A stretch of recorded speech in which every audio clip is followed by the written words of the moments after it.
Hello students, आज हम class 9th subject SST के इकोनॉमिक्स पार्ट का पार्ट फर्स्ट चैप्टर फर्स्ट जिसका नाम है the story of village Palampur, उसके सेकंड पार्ट को बताएंगे। फर्स्ट पार्ट में हम बता चुके हैं कि पालमपुर किस तरह का गांव था, वहां पर क्या क्या उत्पादन गतिविधियां होती हैं, कितने वहां पर परिवार रहते हैं। आज हम आपको बताएंगे कि कृषि कार्य के लिए जो सबसे उपयोगी होती है वो होती है भूमि। तो सबसे पहले हम समझेंगे भूमि यानी लैंड, उसकी क्या विशेषताएं होती हैं। तो पहला हेडिंग इसमें आता है what are the peculiarities of land, यानी भूमि की विशेषताएं। तो सबसे पहले तो आप ये मान के चलें कि land is nature's gift to man, कि मनुष्य के लिए भूमि एक प्राकृतिक उपहार है। और नंबर 2 है land is fixed in quantity, कि भूमि की जो मात्रा होती है वो एकदम फिक्स होती है और इसकी जो कीमत है उसको कम या ज्यादा किया जा सकता है या होती है, इसकी कोई परमानेंट कीमत नहीं होती। नंबर 3 लैंड इज परमानेंट, भूमि स्थायी होती है। नंबर 4 लैंड लैक्स मोबिलिटी, कि भूमि में गतिशीलता की कमी होती है।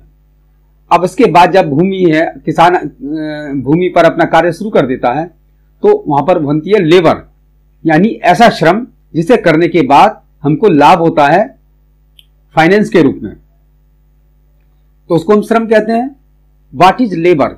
एनी वर्क वेदर मैनुअल और mental which is undertaking for a monetary consideration, कोई भी कार्य चाहे भले उसे आप हाथ से करें या अपने दिमाग से करें, उसका जो अवधारणा है वो होनी चाहिए मौद्रिक।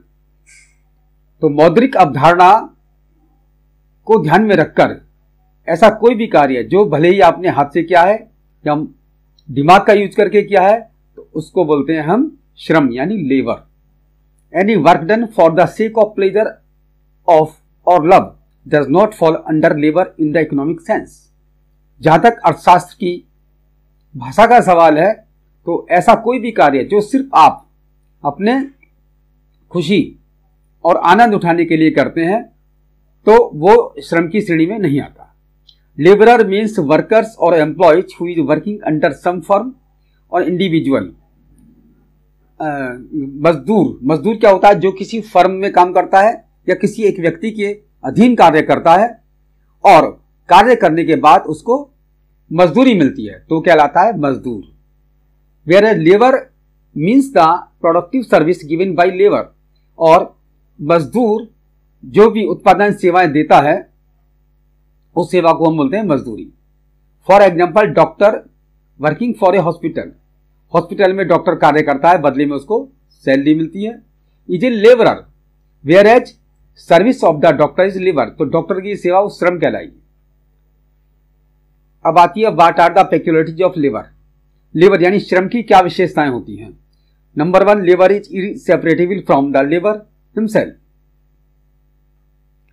कि श्रम जो है, श्रम हमेशा इज इनसेपरेबल, हमेशा श्रमिक और श्रम दोनों एक दूसरे के पर्याय हैं, दोनों एक दूसरे को अलग नहीं मान सकते। Number 2 labour has to sell his labour in person, कि कोई भी मजदूर है अपनी मेहनत को, अपनी श्रम को एक तरह से सेल करता है, बेचता है, क्योंकि उसके बदले में उसको आय मिलती है, आय होती है। लेबर डज नॉट लास्ट, श्रम का कोई अंत नहीं होता, इसको खत्म नहीं किया जा सकता। It is perishable.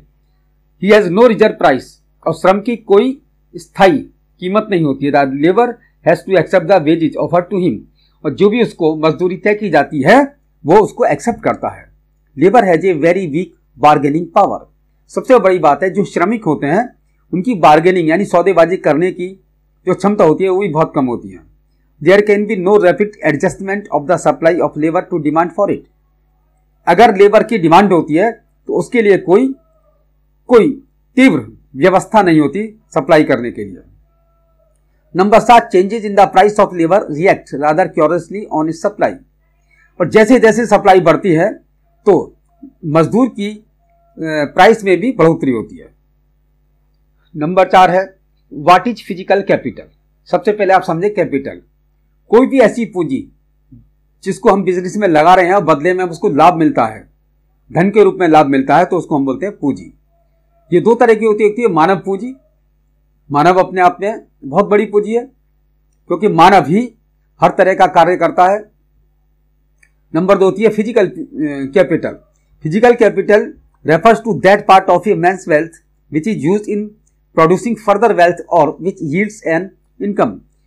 अब भौतिक पूंजी वो होती है कि जो कि हम प्रोडक्शन में उसको सहायक के रूप में देखते हैं। The term capital generally used for capital goods, ये हमेशा पूंजी हेतु सामान के लिए प्रयोग होती है कैपिटल, जैसे plant and machinery, tools and accessories, जैसे मशीनें हैं, टूल्स हैं, इन सबको हम क्या बोलते हैं? भौतिक पूंजी। स्टॉक्स ऑफ रॉ मटेरियल, कच्चा माल, फैक्ट्रीज, डैम, इरिगेशन वर्क्स यानी नहरें, गुड्स इन प्रोसेस, और जितना भी सामान हम उस प्रोसेस में लगाते हैं किसी प्रोडक्ट को बनाने के लिए, और ईंधन, ये सब कहलाती है भौतिक पूंजी। Is land A capital? क्या भूमि भी एक पूंजी है? तो इसका जवाब होता है land is not regarded as capital because कि भूमि को पूंजी की तरह नहीं माना जाता, क्योंकि land is a free gift of nature, क्योंकि ये प्रकृति द्वारा दिया गया एक मुफ्त उपहार है। Capital is perishable whereas land is indestructible, जबकि कैपिटल को कम या ज्यादा किया जा सकता है। कैपिटल इज पेरिशेबल यानी जो पूंजी होती है वो समाप्त भी हो सकती है। Whereas land is indestructible and permanent, जबकि भूमि को नष्ट नहीं किया जा सकता, वो स्थायी होती है। कैपिटल इज मोबाइल, पूंजी में गतिशीलता होती है, but land has no mobility, लेकिन भूमि में कोई गतिशीलता नहीं होती। The amount of capital can be increase but the quantity of land is fixed, आप पूंजी के मात्रा को कम या ज्यादा कर सकते हो, बढ़ा सकते हो, लेकिन भूमि स्थायी होती है। इंपॉर्टेंस ऑफ कैपिटल यानी पूंजी की महत्व। Production without capital is hard for us even to imagine, कोई भी उत्पादन बिना पूंजी के करना हमारी कल्पना से परे होता है, बिना पूंजी के हम कोई भी नहीं कर सकते। एंटरप्रेन्योर ऑर्गेनाइजेशन, एंटरप्रेन्योर कोई भी व्यक्ति अगर कोई बिजनेस करता है और उसके अंदर पैसा लगाता है, पैसा लगाने का रिस्क लेता है, वो उसके परिणाम को भी नहीं सोचता, यानी एक सकारात्मक विचारधारा के साथ वो पैसा लगाता है, उसके परिणाम को नहीं, यानी उसने एक रिस्क लिया तो उससे वो कहलाता है एंटरप्रेन्योर यानी उद्यमी, और उसके द्वारा जो किया गया कार्य है वो कहलाता है उद्यम। एंटरप्रेन्योर इज ए पर्सन, उद्यमी एक वो व्यक्ति होता है हु अंडरटेक्स रिस्क, जो रिस्क लेता है, एंड बियर अनसर्टेनिटी, और अनिश्चितता के साथ अपना कार्य करता है, टू प्रोड्यूस ए कमोडिटी, एक वस्तु को बनाने में।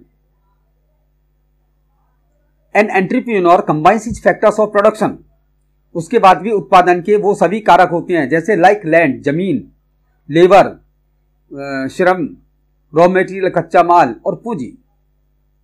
Utilise service of labour, land and capital, एक श्रमिक की सेवाएं, जमीन और पूंजी को, and convert the raw material, और रॉ मटेरियल को एक रिजल्ट के रूप में, यानी उसके जो उत्पादन एक उत्पादन के रूप में बदलने की क्षमता रखने वाला एंटरप्रेन्योर यानी उद्यमी कहलाता है।